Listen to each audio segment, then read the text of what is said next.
Hello friends, मैं कुंवर प्रताप सिंह अपने YouTube channel smart आईको platform पे आपका स्वागत करता हूं।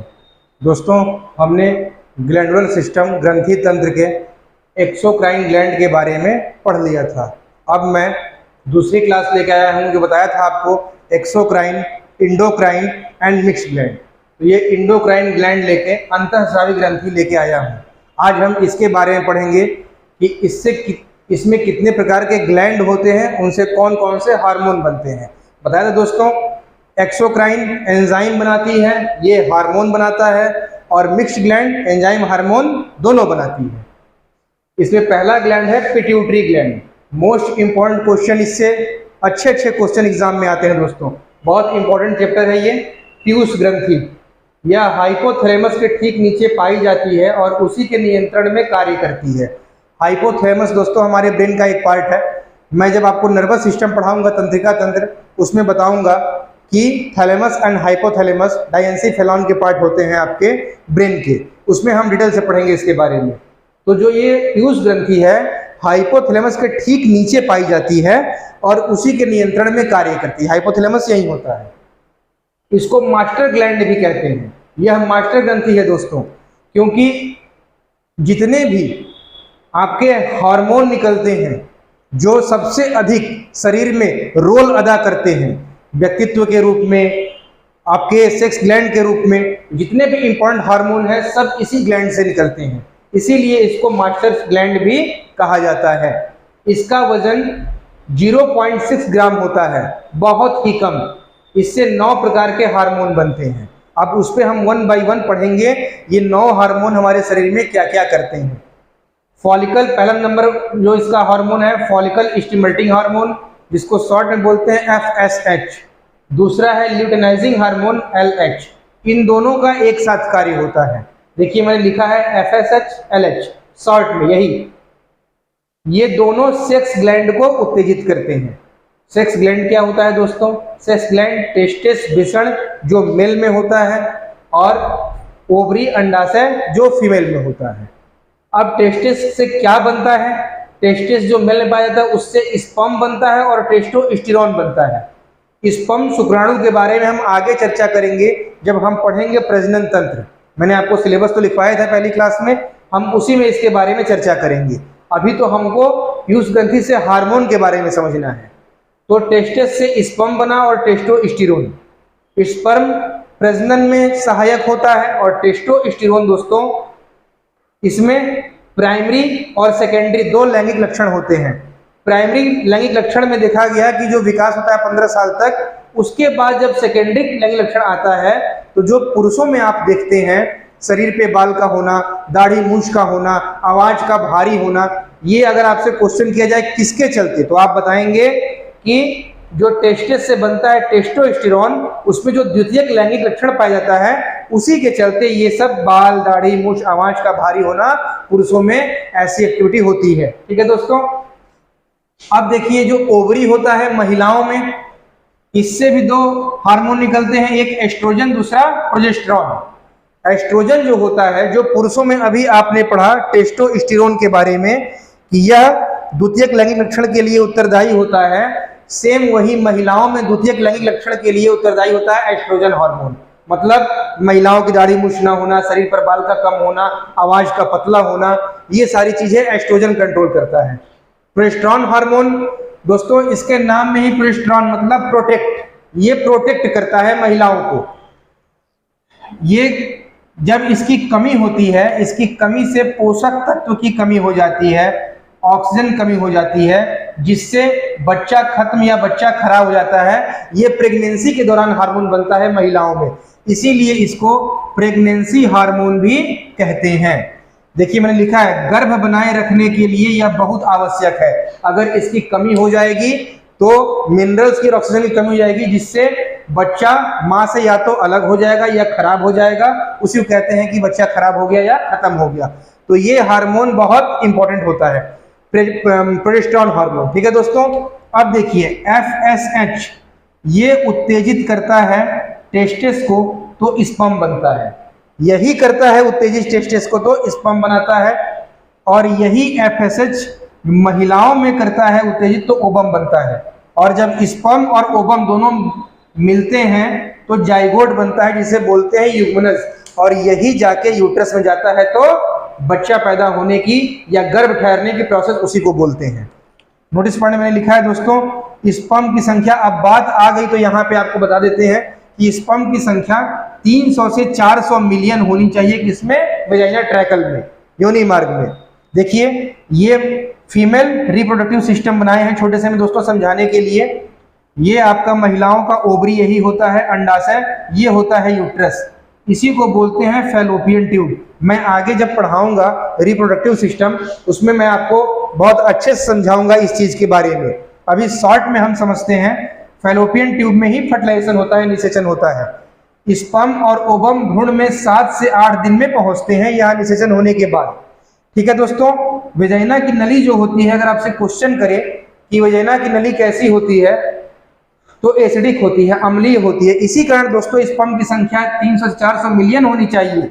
अगर इससे कम हुआ तो आपके स्पर्म वेजाइना में पहुंच ही नहीं पाएंगे, जिससे गर्भ नहीं ठहर पाएगा, महिला मां नहीं बन पाएगी। उसके लिए दोस्तों इतने स्पर्म आपके होने चाहिए एक बार में, क्योंकि वेजाइना की नली जो होती है वो अम्लीय होती है, रास्ते में ही स्पर्म को मार देती है। फिर LH ल्यूटिनाइजिंग हार्मोन जो मैंने यहां लिखा है, ये क्या करता है, ये टेस्टेस को करता है उत्तेजित तो बनता है टेस्टोस्टेरोन, उसी से बनता है टेस्टोस्टेरोन।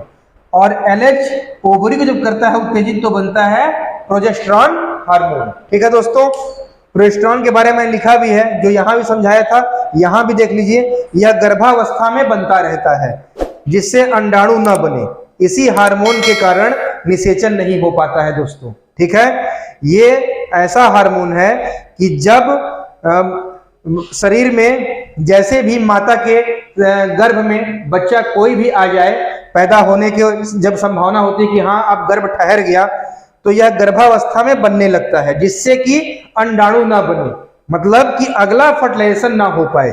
इसी हार्मोन के कारण, वही लिखा हूं, निषेचन नहीं हो पाता, ये प्रोटेक्ट करता है। अब तीसरा जो हार्मोन है दोस्तों पिट्यूटरी ग्लैंड से निकलने वाला, वो है प्रोलैक्टिन हार्मोन, जिसे बोलते हैं मिल्क सिंथेसिस, दूध का संश्लेषण करता है। दुग्ध ग्रंथियों में दुग्ध का उत्पादन करता है और दुग्ध ग्रंथियों का विकास भी करता है, माताओं के दुग्ध ग्रंथियों में। ठीक है दोस्तों, चौथा जो हार्मोन है वो है ऑक्सीटोसिन हार्मोन, इसको बोलते हैं रिलीज ऑफ मिल्क, दुग्ध ग्रंथियों से दूध को निकालता है। ध्यान रखिएगा दोस्तों, यहां से फंस जाते हैं लोग, कंफ्यूज हो जाते हैं। प्रोलैक्टिन का काम है केवल दुग्ध ग्रंथियों में दुग्ध का प्रोडक्शन करना, मिल्क प्रोडक्शन, बस उत्पादन करना और दुग्ध ग्रंथियों का विकास करना। ऑक्सीटोसिन हार्मोन का क्या काम है, उसी बने हुए दूध को निकालना, रिलीज ऑफ मिल्क, दूध ग्रंथियों से दूध को निकालता है। और यही इसी हार्मोन की सुई, सिरिंज मवेशियों में, गाय भैंसों में, फलों में और सब्जियों में लगाई जाती है, जिससे हार्मोनल इम्बैलेंस होता है, जिससे कैंसर का खतरा हो जाता है। जैसे जिस गाय भैंस में अगर आप लगा देंगे इसकी सिरिंज दोस्तों, तो जो गाय भैंस दूध दे रही है 4 लीटर, वो देंगी 8 लीटर, उनकी क्षमता को बढ़ा देता है। लेकिन जाहिर सी बात है जो नेचुरल है उससे अधिक बना रहा है ये सुई, तो जाहिर सी बात है कहीं ना कहीं खतरा पैदा करेगा, वो कैंसरकारी होगा। ऐसे ही फलों और सब्जियों में भी इसी हार्मोन से उनके आकार को बड़ा कर दिया जाता है कि सस्ता दुकानदार ने खरीदा, आकार बड़ा करके उसको महंगा बेच दिया। केले छोटे छोटे आए, सिरिंज लगी, केले बड़े हो गए, जो 20 रुपए दर्जन है वो 60 रुपए दर्जन में बिक रहे हैं। यही ऑक्सीटोसिन हार्मोन की सिरिंज लगाई जाती है। इसी हार्मोन को बर्थ हार्मोन भी कहते हैं, क्योंकि ये बच्चे की जन्म में मदद करता है। अगर आपसे क्वेश्चन करे कि बर्थ हार्मोन किसे कहते हैं, तो आप बताएंगे ऑक्सीटोसिन हार्मोन को बर्थ हार्मोन कहा जाता है दोस्तों, क्योंकि ये बच्चे की जन्म में मदद करता है। अगला है आपका मेलानोसाइट्स हार्मोन, इसको ध्यान समझिएगा। ये हमारे शरीर में मेलानिन चाहे मेलानिन जो बोले, दोनों बोला जाता है, मेलानिन या मेलानिन नामक पदार्थ बनाता है, मैटर, और इस पर जब अल्ट्रावायलेट किरणें पड़ती हैं तो यह टैन कलर में चेंज हो जाता है। अब समझिए मेलानिन होता क्या है। देखिए प्रारंभ में मतलब इस धरती पर जितने बच्चे पैदा होते हैं, हर बच्चे का रंग एक जैसा ही होता है। कैसा? Bluish pink. ब्लूइश पिंक का मतलब नीला पर्पल, पिंक का मतलब लाल, ब्लूइश मतलब अशुद्ध रक्त, पिंक मतलब शुद्ध रक्त, मतलब बच्चों में दोनों रक्त एक साथ चलता रहता है। तो लड़के हल्के गुलाबी और नीले दिखाई देते हैं। आप लोग देखेंगे जो बच्चे नवजात शिशु की जस्ट गर्भ से निकल के पैदा हुआ जो बच्चा, उसका रंग ब्लूइश पिंक होता है। लेकिन जैसे ही सूर्य की किरणें बच्चों पर पड़ती है, जब बच्चों की मालिश की जाती है धूप में किसी भी ऑयल से, तो हड्डियों को मजबूत करने के लिए, विटामिन डी देने के लिए, तो जैसे ही सूर्य किरणें बच्चों पर पड़ती है तो बच्चे का रंग परिवर्तित मतलब चेंज हो जाता है। इसका मतलब बच्चा अपने टैन कलर में आ जाता है। दोस्तों, जैसे जिस माता पिता का जैसा कलर है, जैसा रंग है, वैसा उस बच्चे का रंग हो जाएगा। पैदा तो हुआ ब्लूइश पिंक, लेकिन धीरे धीरे अगर माँ बाप काले हैं तो काला, सावले हैं तो सावला, गोरे हैं तो गोरा, अब वो अपने असली रंग में आ जाएगा। और यही मेलानोसाइट्स हार्मोन दोस्तों पराबैंगनी किरणों से भी हमारी मतलब जो बच्चे पैदा होते हैं उनकी रक्षा भी करता है। ठीक है दोस्तों, आप अभी मैंने 5 हार्मोन पढ़ाए, अभी और 4 बाकी हैं। यहाँ लिखा हूं कि पीयूष ग्रंथि से 9 प्रकार के हार्मोन बनते हैं। ठीक है, तो अभी हम लोगों ने 5 हार्मोन पढ़ा। अब दोस्तों इसका स्क्रीनशॉट ले लीजिए, फिर मैं आगे आता हूं 4 हार्मोन पढ़ाने के लिए।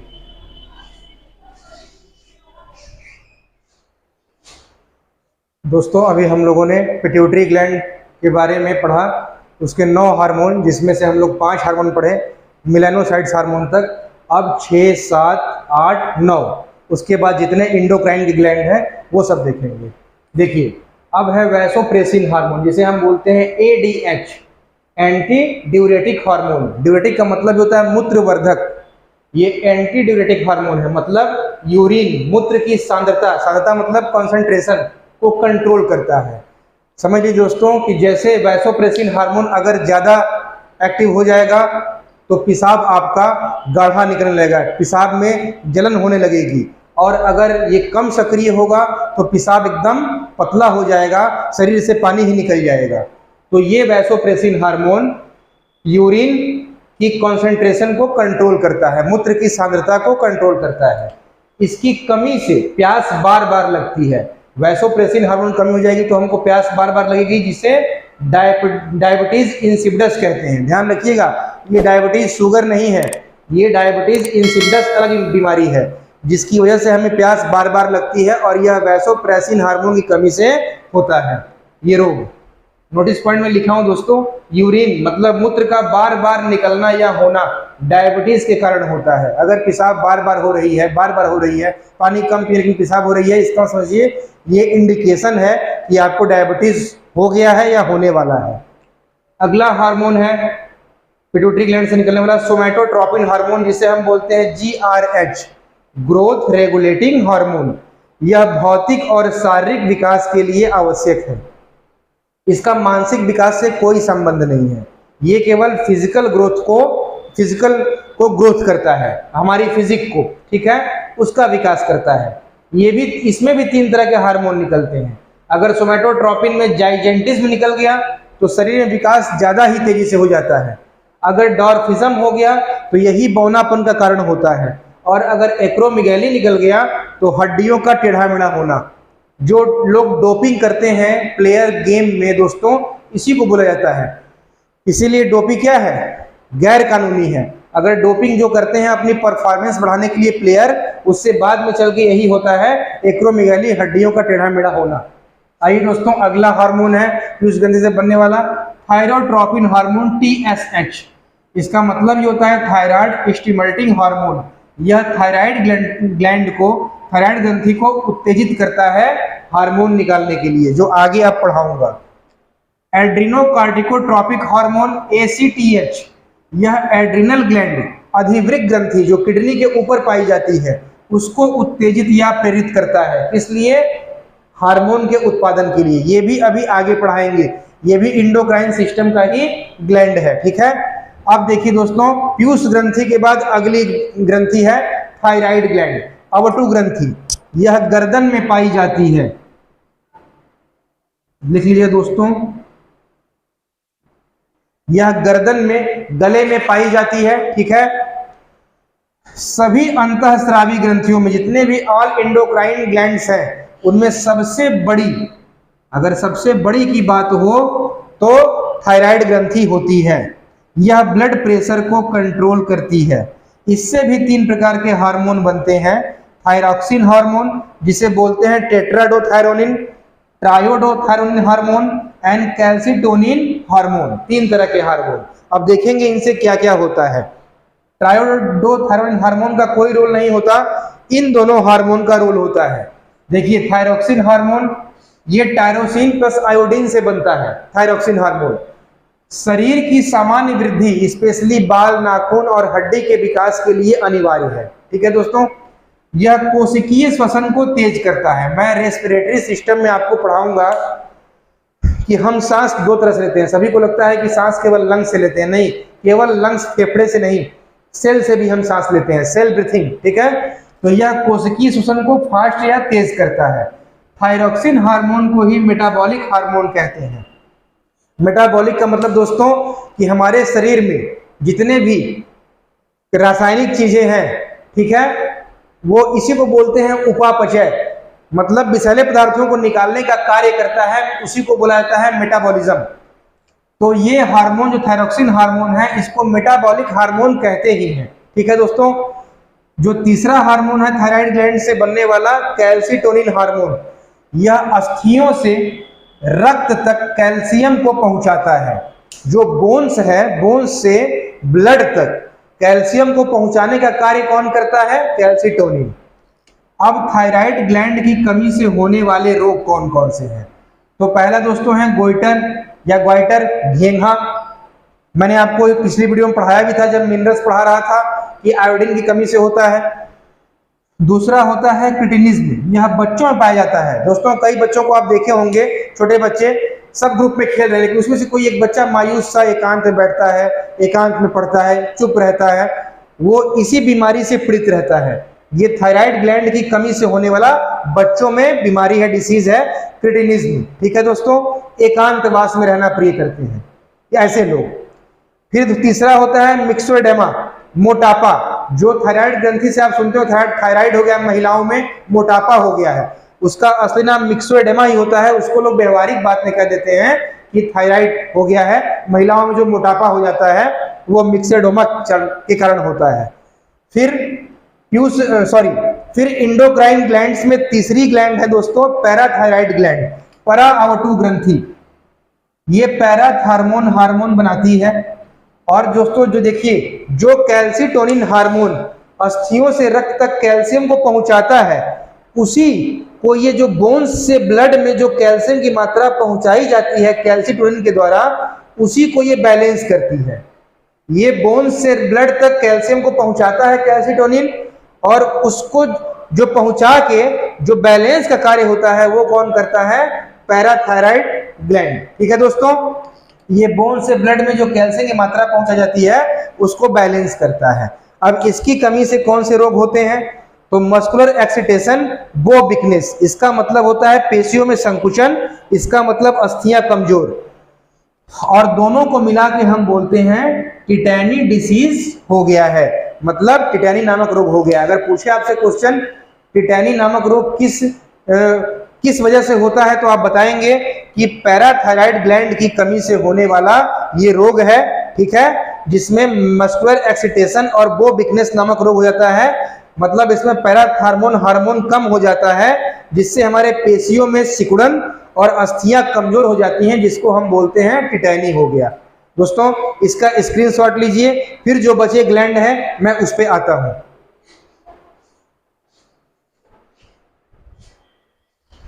दोस्तों आपने स्क्रीनशॉट ले लिया होगा। अभी हम लोग पढ़े थे पैराथायराइड ग्लैंड, अब हम लोग पढ़ेंगे अगली इंडोक्राइन ग्लैंड में थाइमस ग्लैंड के बारे में। ठीक है दोस्तों, देखिए यह वक्ष के बीच में पाया जाता है, मतलब चेस्ट, छाती के बीच में यह ग्लैंड पाई जाती है। जब क्वेश्चन करे कहाँ पाई जाती है, वक्ष के बीच में।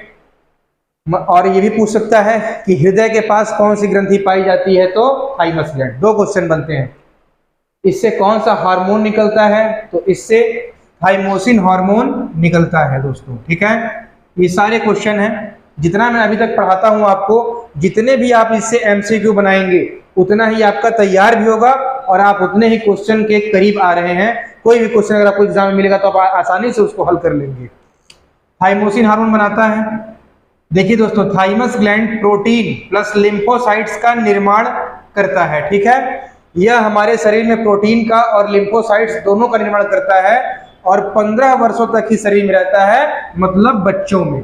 देखे होंगे आप लोग, बच्चों को जल्दी भूख नहीं लगती, थकते नहीं है, क्योंकि घर वाले सोचते हैं बेटा खा लो, बेटा खा लो, उसको भूख नहीं लग रही है।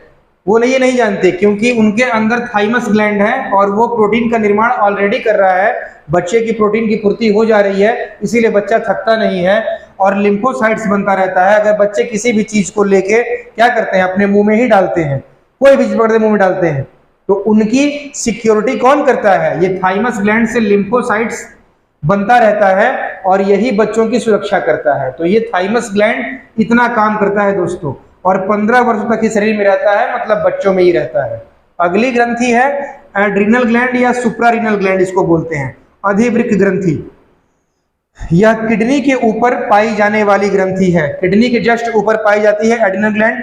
देखिए मैंने एक छोटे में समझाया है, सपोज दैट मान लीजिए ये एड्रिनल ग्लैंड है, ये ऐसे होता है 2 लेयर में। बाहर वाले भाग को बोलते हैं कॉर्टेक्स, अंदर वाले भाग को बोलते हैं मेडुला। कॉर्टेक्स से भी 3 हार्मोन बनते हैं दोस्तों, एक होता है कार्टिसोल, एल्डोस्टेरोन दूसरा, तीसरा सेक्स कॉर्टिकॉइड। कॉर्टिसोल क्या करता है? यह शरीर में ग्लूकोज के ऑक्सीकरण के दर को बढ़ाता है। सब क्वेश्चन है दोस्तों पूछे, ग्लूकोज के ऑक्सीकरण के दर को कौन बढ़ाता है? कार्टिसोल। एल्डोस्टेरोन क्या करता है? लवण और पानी के संतुलन को बनाता है। शरीर में सॉल्ट को और वाटर को बैलेंस कौन करता है? एल्डोस्टेरोन। और सेक्स कार्टिकॉइड जो कॉर्टेक्स से निकलता है, लैंगिक परिपक्वता, सेक्सुअल मैच्योरिटी के लिए उत्तरदायी है। ठीक है, मेडुला से 2 हार्मोन एपिनेफ्रिन और नॉर एपिनेफ्रिन, दोस्तों इनका समान कार्य है।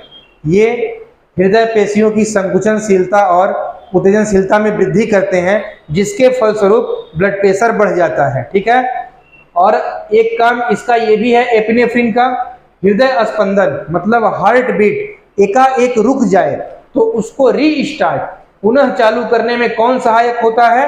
तो एपिनेफ्रिन हार्मोन। ठीक है दोस्तों, अब देखिए इसी एड्रिनल ग्लैंड से ही एड्रिनेलिन हार्मोन निकलता है, इसी को फाइट और फ्लाइट हार्मोन कहते हैं, मतलब लड़ो या उड़ो हार्मोन। ठीक है दोस्तों, यहां तक आप समझ गए होंगे थाइमस ग्लैंड और एड्रिनल ग्लैंड के बारे में। अगली ग्रंथि है गोनेड ग्लैंड। ठीक है, जनन ग्रंथि। दोस्तों पूरी ग्लैंड में यही स्टेरॉयड हार्मोन बनाता है, ये भी एक क्वेश्चन है। गोनेड ग्लैंड स्टेरॉयड हार्मोन, क्या मेल में टेस्टेस, फीमेल में ओवरी। टेस्टेस से बनता है टेस्टोस्टेरोन और स्पर्म। अभी हमने पढ़ा, हम लोगों ने जब पढ़ रहे थे फॉलिकल स्टिमुलेटिंग हार्मोन, लेकिन यहाँ पे बात दूसरी है वही हार्मोन। तो गोनेड ग्लैंड के थ्रू टेस्टेस क्या करता है? टेस्टोस्टेरोन बनाता है। और जो हमारे यूरिन मूत्र में जो गंध होती है, महक होती है दोस्तों, वो किसके चलते होती है? टेस्टोस्टेरोन के चलते ही। आप कुत्तों को देखिए, कुत्ते क्या करते हैं? यूरिन निकाल के अपनी सीमा बनाते हैं। कभी ध्यान दिए हैं कि आपने अपने घर से बाइक लेके स्टार्ट किया और चल दिए, रास्ते में कुत्ता बहुत तेजी से आता है और बाइक की तरफ झपटता है। आप सोचते हैं कि अरे किसी गाड़ी से एक्सीडेंट हुआ है या लड़ा है, गुस्से के मारे आ रहा है। ऐसा नहीं होता है। आपकी गाड़ी पे बाहर खड़ी थी, किसी दूसरे कुत्ते ने पेशाब कर दिया, और जब वहां से गाड़ी आप लेके जब गए और किसी दूसरे कुत्ते के एरिया में पहुंचे, वो उसके यूरिन को तुरंत गंध कर लेता है, महक लेता है, और ये सोचता है कि हमारे एरिया में कोई दूसरा कुत्ता आ गया है, इसलिए दौड़ के आता है। ये रीजन है। तो टेस्टोस्टेरोन जो मूत्र में महक होता है, इसी कारण से होता है दोस्तों। ठीक है, स्पर्म को आपको मैं बताया ही प्रजनन में सहायक होता है। ओवरी महिलाओं में गोनेड ग्लैंड क्या करता है? एस्ट्रोजन, जो महिलाओं में पीरियड मतलब मेंस्ट्रुएशन साइकिल जो नियमित रूप से आता है, उसको एस्ट्रोजन ही उसके लिए उत्तरदायी है। ठीक है दोस्तों, प्रोजेस्टेरॉन मैंने बताया ही था, ये प्रोटेक्ट करता है गर्भ के लिए, प्रेगनेंसी हार्मोन है, सुरक्षा करता है। और सबसे खास है दोस्तों रिलैक्सिन हार्मोन। ठीक है, ये डिलीवरी में हेल्प करता है दोस्तों। आजकल डॉक्टर इसका मिसयूज कर रहे हैं और इसी की सारी दवाई देते हैं जब कोई महिला माता बनने को होती है, उस समय जब डॉक्टर के पास ले जाया जाता है, तो डॉक्टर आजकल मिसयूज कर रहे हैं क्या कि रिलैक्सिन हार्मोन न बनने की टैबलेट देते हैं और उसको हिदायत देते हैं कि इसको जरूर खाइएगा। क्यों? क्योंकि यही मांसपेशियों में फैलाव लाके बच्चा पैदा करने में, डिलीवरी करने में मदद करता है। लेकिन डॉक्टर चाहते हैं कि ये हार्मोन निकले ही ना, इसलिए ऑपरेशन से बच्चा हो तो उनको इनकम हो। तो रिलैक्सिन हार्मोन दोस्तों डिलीवरी में हेल्प करता है। ठीक है, अगला है हाइपोथैलेमस ग्लैंड। इससे नर्वस हार्मोन निकलता है। ये सभी अंतःस्रावी ग्रंथियों को कंट्रोल करता है। अभी हम लोग जितना पढ़े ऑल इंडोक्राइन ग्लैंड, सबको कंट्रोल अगर पूछे कौन करता है तो हाइपोथैलेमस ग्लैंड से निकलने वाला नर्वस हार्मोन इसको कंट्रोल करता है। लास्ट है दोस्तों पाइनियल या पीनियल ग्लैंड। ठीक है, इससे दो हार्मोन निकलते हैं, मेलाटोनिन और सेरोटोनिन। मेलाटोनिन दोस्तों क्या करता है, यह रात में त्वचा के रंग को हल्का सा काला करता है। रात में देखिएगा स्किन रात में जाते जाते हल्की सी काली होती है दिन की अपेक्षा, फिर दिन में वैसे हो जाती है। ये इस हार्मोन का कार्य ही है। दोस्तों सेरोटोनिन क्या करता है, यह नींद लाता है।